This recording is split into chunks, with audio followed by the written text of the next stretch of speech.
Күн жыйынтыгы менен 11 каналынын студиясында мен Назика Атамбекова дароо эле кыскача кабарлардын мазмунун сунуштайм. Жалал Абадта кече жааган жамгыр селге айланып бир кишини агызып кетти. Анын жансыз денесин өзбек чек арачылары табышты. Ал арада Йемендеги жарылуу ондогон адамдын өмүрүн алса, Бишкекте дүлөйлөр жана азиздер коомунун мүчөлөрү батир алуу маселесин чечип берүү талабы менен бүгүн президент Алмазбек Атамбаевдин жолун тосушту. Экинчи ирет кечирим сураган Казакстан. Бул ирет Казак министри ШКУнун саммитинде Атамбаевдин артына отуруу урунсуз жорук көрсөткөн кызматкери үчүн кечирим сурады. Булардын бардыгы толугураак алдагы мүнөттөрдө.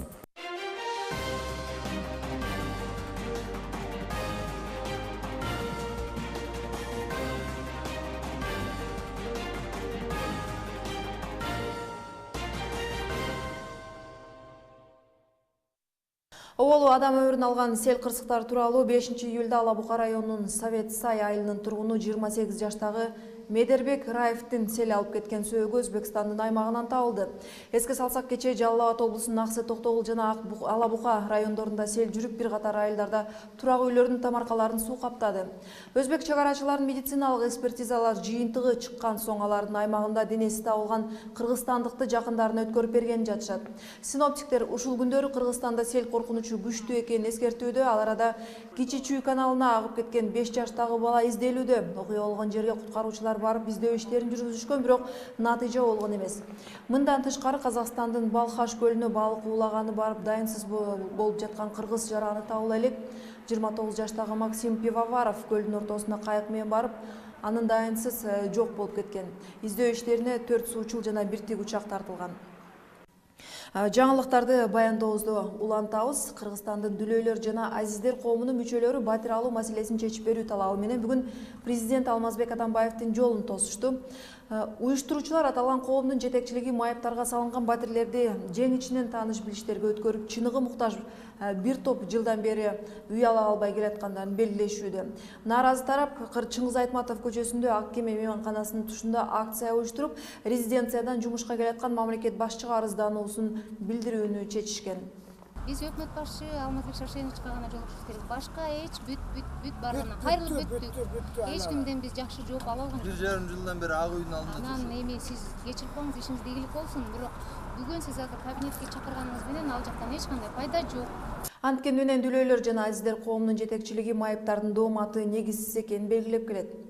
Ал эми дүйнө кабарларынан болсо, Йемендеги акыркы жарылуулардын айынан кеминде 6 адамдын мерт кеткени кабарланат. Адын шаарындагы аскердик базанын жанында болгон жардыруу 2 ирет кайталанган. Азырынча окуяга карата эч ким жоопкерчиликти ала элек. Белгилей кетсек, Йемендеги чыр 2 жылдан бери уланууда. Бир тарап Иран колдоо көрсөтүп жаткан экс-президент Али Абдель Салехти жактап жатышса, экинчи тарап араб мамлекеттеринде ыктап жаткан азыркы президент тарапта. Эми кепти Казакстанга бурсам, Казакстандын тышкы иштер министри Эрлан Идрисов Ташкентте өткөн ШКУнун саммитинде Атамбаев сүйлөп жатканда анын артына отуруп алып, тырмагын жеген казак дипломаты үчүн кечирим сурады. Бул тууралуу Новости Казахстана агенттиги жазып чыкты. Казак чиновники ар бир адам жаңылыштып кетирерин, өзгөчө дипломаттар ар дайым көңүл борборунда болгондуктан өздөрүн тың алып жүрүшү керек. Аталган видеодогу дипломаттын кылыгы кимдир бирөөлөрдүн кыжырын келтирген болсо, өзүмдүн атынан кечирим сурайм деп билдирген. Белгилей кетсек, Казакстан тарап ушуну менен Кыргызстандан экинчи ирет кечирим суроодо. Буга чейин Казакстандын маданият жана спорт министри кыргыздар тууралуу туура эмес пикир айтып, коомчулуктун сынына кабылгандан кийин кечирим сураган болчу. Эфирден алыстамай жок, бир нече мүнөттөрдөн соң дагы бул кабарларга көңүлүңүздөрдү бурам. Маңзаттарды көзөмөлдөө кызматынын ички иштер министрлигине өткөрүү жакында чечилет. Мындан дагы коргоо кеңешине кабыл алынган чечимдерди күзгө чейин ишке ашмай болду. Сууга чөгүп кеткен балдардын коопсуздугу жайкы сезондо актуалдуу маселелерден премьер Ысык көлдөгү абалда лагерлеринде көзөмөлдү күчөтүүнү тапшырды. Тиешелүү кызматтар кандай чараларды көрүүдө? Кабарчыбыз билип көрдү. Ал эми Тайлак Баатырдын күмбөзүн тосууга 1 миллиондон ашык акча которулду. Сөңкөл жайлоосунун Баатырдын 220 жылдыгын өткөрүү салтанаты кызуу даярдыкта өтүүдө. Америка каналында эми редактордук сереп жакында эле Коргоо кеңеши Кыргызстанда күч түзүмдөрүн реформалоо боюнча чечимдер кабыл алды. Негизги өзгөрүүлөр бул баш прокуратурадан тергөө укугу алынат жана маңзаттарды көзөмөлдөө кызматы жоюлат.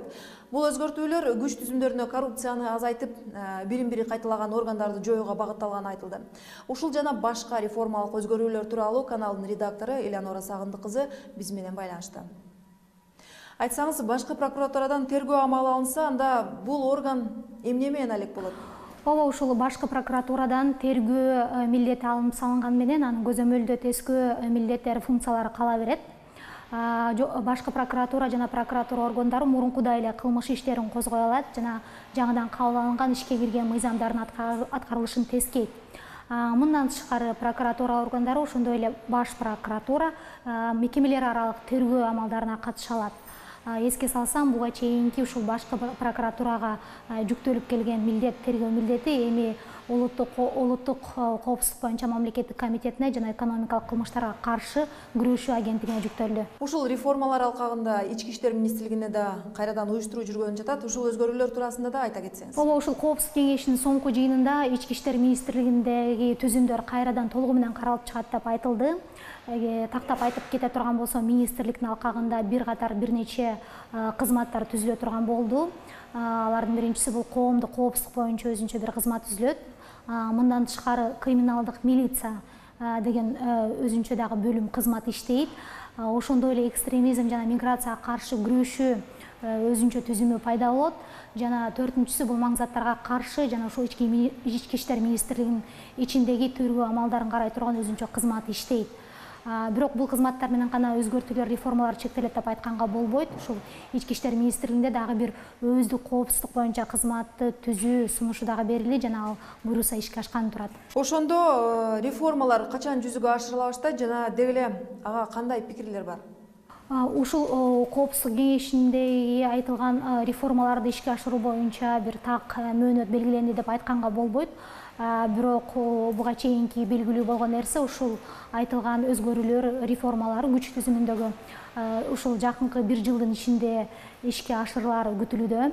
Мындан тышкары бүгүн эле ушул Ички иштер министрлигинде жыйын өтүп, ал жыйында ушул маңзаттарга каршы күрөшүү агенттигинин милдеттерин, кызматтарын ушул министрлик өзүнө жакынкы бир жарым ай ичинде өткөрүп алары белгилүү болду. Демек ушул калган түзүмдөр боюнча дагы реформалар ушул жылдын аягына чейин барып, баягы барандуу бөлүгү бүтүп калат деген үмүт бар.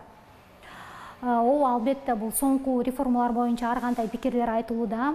Алардын бир дары ушул реформаларга анча ишенкиребей турат. Анткени буга чейин дагы Ички иштер министрлигинин реформалоо боюнча демилгелер көтөрүлгөн болчу. Мыйзамдар жакшы эле кабылданып атат, бирок ал мыйзамдарды ишке ашыруу жагы бизде аксап атат. Мындан тышкары органдардын милдеттерин бири-бирине өткөрүп коюу, баягы орун алмашынан сумма өзгөрбөйт демекчи, эчтекени өзгөртпөйт, эч кандай маанай көңүлдү пайда кылбайт деген дагы ойдогулар болууда. Бирок ал эми ушул реформалардын демилгечилери, авторлору дейликпи, алар бул күч түзүмдөрүндөгү бул реформа абдан керек, муктаж нерсе. Бул ириде ушул күч түзүмдөрүндөгү бирин-бирин кайталаган милдеттерди жокко чыгарат жана эң башкысы коррупцияны жоюп, ушул күч түзүмдөрүнө болгон элдин ишенимин арттырат жана милициянын кадыр-баркын көтөрөт деген ойду айтып жатышат. Рахмат, Элеонора. Коргоо кеңешинин күч түзүмдөрүн реформалоо боюнча чечимдери туурасында сөз болду. Кайрадан чөлкөмдөгү кабарлардан жай айы башталганынан бери жашы жетелек бөбөктөрдүн кырсыкташы көбөйүүдө. Жакында эле Ош облусунда 2 жаштагы наристе сууга чөгүп каза болгон. Мындай фактылардан улам премьер Сооронбай Жээнбеков да тиешелүү кызматтарга балдардын коопсуздугун көзөмөлдөөнү буйрду. Өкмөт башчы айрыкча жайкы лагерлердеги коопсуздук күчтөндүрүлүшү керектигин билдирет. Мисалы катары ушундай эле жайкы эс алууда жүргөн ондогон балдардын Карелияда каза болгонун эске салды. Кененирээк кийинки материалда. Сууга чөгүп каза болгон өспүрүмдөрдүн басымдуу бөлүгү спирт ичимдиктерин колдонуп кырсыкка кабылышат. Себеби алар адам өмүрүнө коркунуч жаратып турган кооптуу жерлерге чейин сүзүп барып чөгүп кетишет. Ал эми мындан улам өспүрүмдөргө карата тиешелүү органдардын кызматкерлери тарабынан түшүндүрүү иштери байма-бай өткөрүлүп турат. Алардын айрымдары иш чарага кунт коюп угуу менен мамиле жасаса, кээ бирлери көңүл да бөлүп койбойт. Жаш балдар, кичинекей подростковый балдар келет. Микрорайондон новостройкалардан келишет, балдар келет. Кароосуз балдар болот. Чоң кишилер жок эле келишет мындай. Анан жаш балдарга өтө түшүндүрмө иштерин жүргүзүп айтабыз, ушу 10 метрден алыс сүзгөнгө болбойт. Балдар түшүнөт, мындай айтсак, угушат. Андан чоң угушпайт да көпчүлүгү. Көпчүлүгү түштөн кийин уже спирт ичимдигин ичкендер келе баштайт. Алып келип алып ичишет. Аларга улам сайын айтып турабыз, 15 мүнөт, 20 мүнөт сайын эле. Жакка отуруп ичип сууга түшкөн болбойт. Основном көбүнчө ошо спирт ичимдигин ичкендер көп болушат да сууга. Самат өзгөчө кырдаалдар министрлигинде 17 жылдан бери иштеп, тажрыйбалуу кызматкерлердин катарын толуктап келет. Буткаруучу кимге кандай эскертүү берип, кандай кырдаал болбосун ыкчам түрдө чара көрүүгө даяр. Ары жагына барганда ар жагы терең. Чоң кетесиң да. 10 метр, 5 метр эле суу керек да жакта. Мына жакка жээк эле түшүш керек. Жанагы жаңыларда жүргөн балдарды айтып коюшат. Ата-энелер балдарын жайкай салуу лагерлерине жөнөтүп жатат. Алардын коопсуздугун эске алышы керек. Алар балдары менен бул маселенин үстүндө профилактикалык иштерди жүргүзүштө кырсыкты алдын алууга мүмкүн экенин лагердин кызматкерлери баса белгилешти. Я пришел со своим другом Димой. Мен бул жерге досум менен сууга түшкөнү келдим. Мамам болсо күн ачык кезде гана мага уруксат берет. Бирок кээде урушуп коет. Бүгүн болсо күн ачык болгонго байланыштуу эс алайын деп келгем. Кароосуз калган балдар көбүнесе кырсыкка кабылышат. Өзгөчө кырдаалдар министрлигинен кабарлашкандай, ушул жылдын 3-июль күнү Черемушка кичи районунда жайгашкан арыкка 2 жаштагы бала чөгүп кеткен. Маркумдун жансыз денеси 2 саат кылдаттык издөөнүн жыйынтыгы менен гана табылган. Ал эми 2 күн мурун калаадагы бычкага чөгүп кеткен баланын денеси бүгүнкү күнгө чейин табылбай келет. Балдардын катышуусундагы кырсыктар утурлап катталганынан улам өкмөт башчы Сооронбай Жээнбековдун буйругунун негизинде республикалык штаб түзүлгөн. Штаб 10го жакын министрликтердин курамынан турат. Эске сала кетсек, алар балдардын жайкай салуу жайларын көзөмөлдөп, алардын окуясыз эс алуусун камсыздашмакчы. Дал ушул теманын алкагында балдардын коопсуздугуна карата быйыл жайкы мезгилде өзгөчө кырдаалдар министрлиги тарабынан кандай чаралар көрүлүп жатканы туурасында маекти сунуштайбыз. Саламатсызбы, Алмамбек Абишевич. Биринчи суроодон баштасак. Статистикага ылайык 2015 жылы Кыргызстан балдардын өлүмү боюнча алдыңкы ордундарда турган мамлекеттердин бири экени маалым. Балдар көбүнчө сууга чөгүп же болбосо транспорт кырсыктарына көбүрөөк кабылышат экен. Бул көрүнүш эмне менен байланыштуу деп ойлойсуз? Биринчи статистика бул эки жактан карасак болот. Кыргыз Республикасында бүт статистика болобу, журналисттер, средства массовой информация ачык жарыяланат. Мындай жашыруун деген, анан мамлекеттик структуралар так эле ошондой. Маалыматты ачык берилет. Ошондуктан статистиканы эки жактан карасак болот. Эми биз статистика боюнча республика алдыда деген сөз бул кичине орчундуу вопрос, суроо да. Ошондуктан айтат элем, буган кичине көз карашыбызды кичине башкача кылышыбыз керек маалыматка. Өзүнүн факт балдардын кыска тийип калганы, түшүп калган деп айтсак болобу. Бул деген жол эрежесин кээде шашып балдар чуркап кетет, өтүп кетем деп, же группа менен чуркап баратканда бул жол эрежесин бул жерде школа деп, анан дагы бир өкмөт мамлекеттик структура атайын кылыш керек деген сөздөн кичине туура караш керек да. Энта деген бар, улуу агалары дегендер бар, эжелери бар деген. Ошолор так маалыматты жакшылап кичинекей өспүрүм балдарга айтыш керек. Жолду кайчырын өтсө болот, кайсы моментте өтсө болот. Анан жолду өтүп баратканда оюн болуп кетет, ар кандай болуп кетет. Ошондуктан алысыраак болуш керек. Бул коом дагы иштеш керек. Жарандык активдүү позиция болуш керек. Ар бир адамда, ар бир жаранда. Кичинекей балдар жолду туура эмес өтүп атса, ошолорду акырын токтотуп, урушпай токтотуп, анан аларга айтып коюш керек. Могу жерден өт деп жетелеп өткөзүп коюш керек. Эми суунун жээгинде же сууда чөгүп кеткен балдарды болсок, бул көбүнчөсү өспүрүм балдарга кызык болот. Сууга түшө неметен, бирок агым бар деп, сууда коркунуч бар дегенде, же чаба курган билем билбейм деп кызыгып сууга кирип кетти. Мал бул факторлор бар. Анан уже чоңоюп өсүп келаткан балдардын бир фактору бар, бул бирдеме нерсени мындай сурагандан уялыш дагы болот экен. Негедир тереңби, сууга түшсө болобу, суу муздакпы, жылуубу дегендей. Анан чабып урганды билбейм деп айтыш, бул кичине уят сыяктуу көрүп, мындай уялып анан сууга кирип ошондон болуп калып, андай дагы фактор болгон. Ошондуктан бул жерден чабып курганды билбейсиң, проблема жок, бул уят эмес. Ошол эле балдардын акысы кичине айтып коюш керек, кандай кылыш керек, кандай жүрүш керек деп. Кичинекей балдарды булар оюнга кирип кетип эле суу агып кетет. Ошондуктан кичинекей балдарды суунун жээгине өтө этият болуш керек. Энтасы азыркы жайкы күндө эс алып аткан моментте көзөмөлдө болуш керек. Кайсы жака барат, кайсы жака түшөт. Жок, андан көрөк ошол балдарды нормальный бассейнге апарып сууга түшүрсө, же пансионатка жиберип атабы. Пансионатка жиберип атканда, детский лагерьге жиберип атканда аяктан да сурап коюш керек. Вожатыйлар барбы, медсестралар барбы, анан куткаруучулар барбы деп.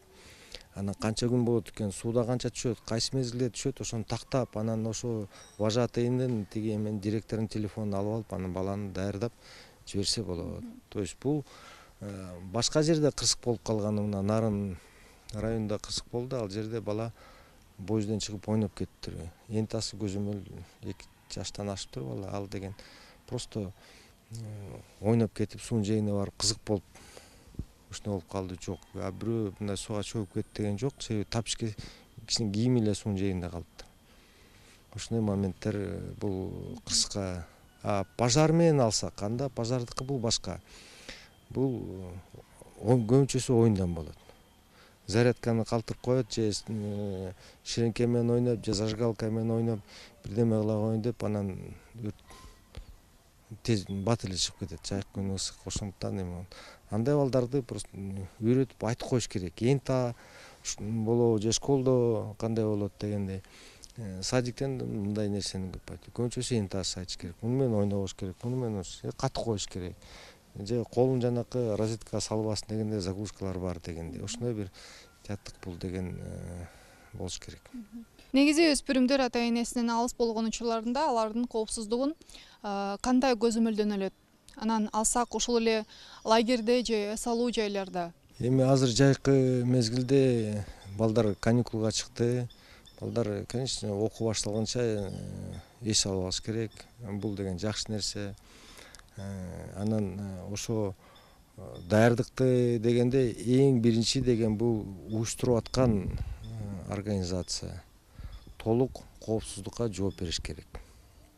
Бул мамлекеттик болобу, менчик болобу, бүт даярдаш керек. Медработник болуш керек, суунун жээгинде болсо куткаруучу болуш керек, инструкторлор болуш керек, вожатыйлар болуш керек.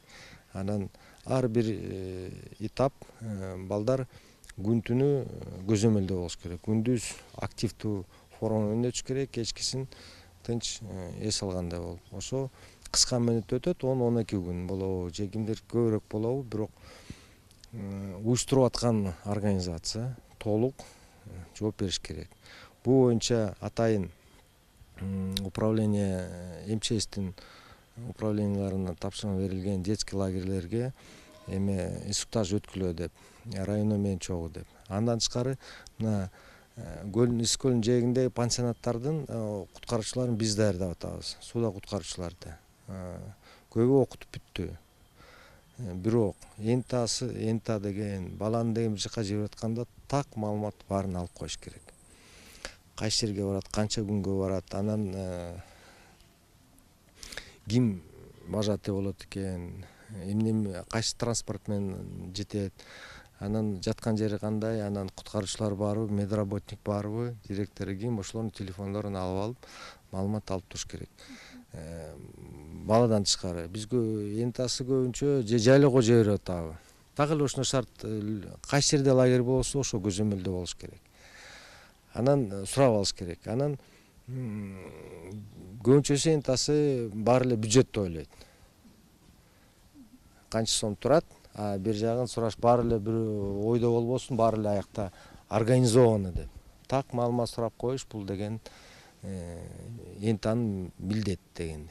Балдар барганда аякта детский лагерде программалар өтө активдүү өтөт, жакшы өтөт, жакшы уюштурган организация болсо анда деген жакшы өтөт. Анан бала отдых бүткөндөн кийин энтасына дагы айтат, мен дагы бир барып келейин деп, дагы бир жолу жибериле деп.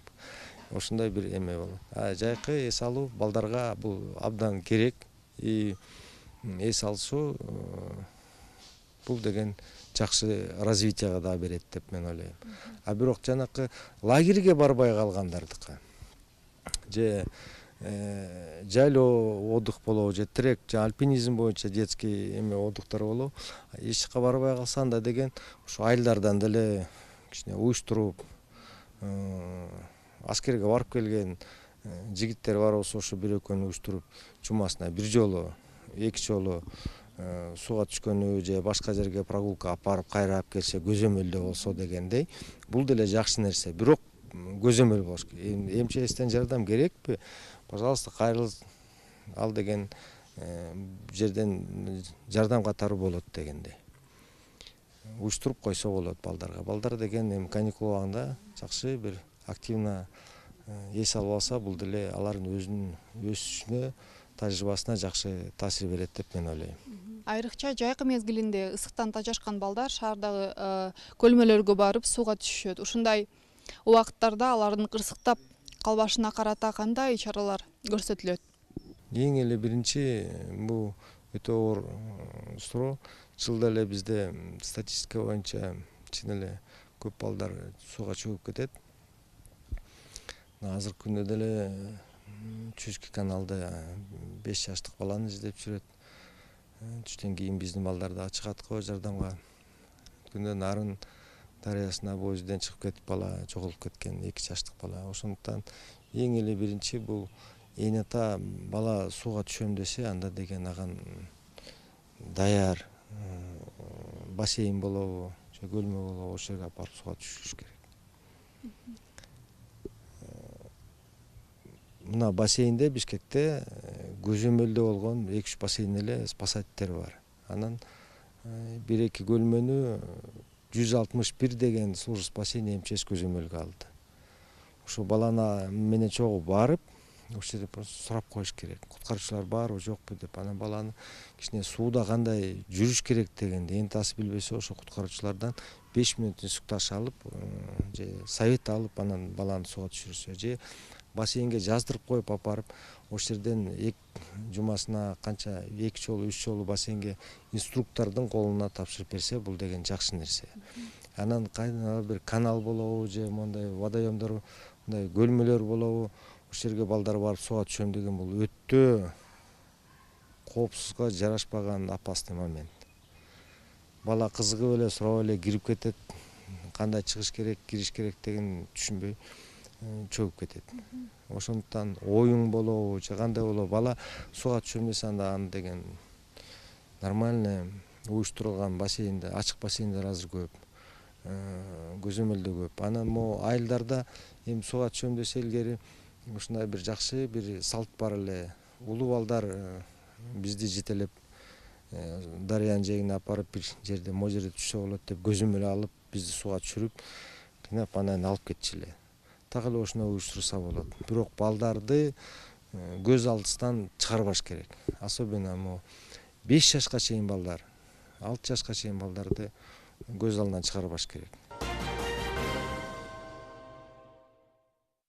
Тайлак Баатырдын күмбөзүн тосууга 1 миллион 700 миң сом бөлүндү. Маалыматка ылайык, бөлүнгөн каражатта күмбөздүн айланасында унаа токтотуучу жер даярдалат. Ал эми келечекте Тайлак Баатырдын күмбөзүн тарыхый эстеликтердин катарына киргизүүгө аракет жасалат. Эске салсак, Баатырдын 220 жылдык салтанаты Соңкөл жайлоосунун Таштөбө жайытында ушул жылдын 30-июль күнү мамлекеттик деңгээлде өткөрүлөт. Учурда иш-чараны белгилөө үчүн кызуу аракеттер көрүлүүдө. 120дан ашуун боз үй тигилген иш-чарада ат оюндары өңдүү улуттук оюндар менен коштолот. Салтанатка өлкөнүн бардык аймактарынан коноктор чакырылмакчы, ошондой эле түрк тилдүү өлкөлөрдөн коноктор чакырылып, салтанатка күбө болушат. Күндүн негизги кабарларын сунуштадык. Окуялардын өнүгүшүн 11 чекит KG сайтында да жайгаштырылууда. Амандыкта учурашканча жакшы калыңыздар.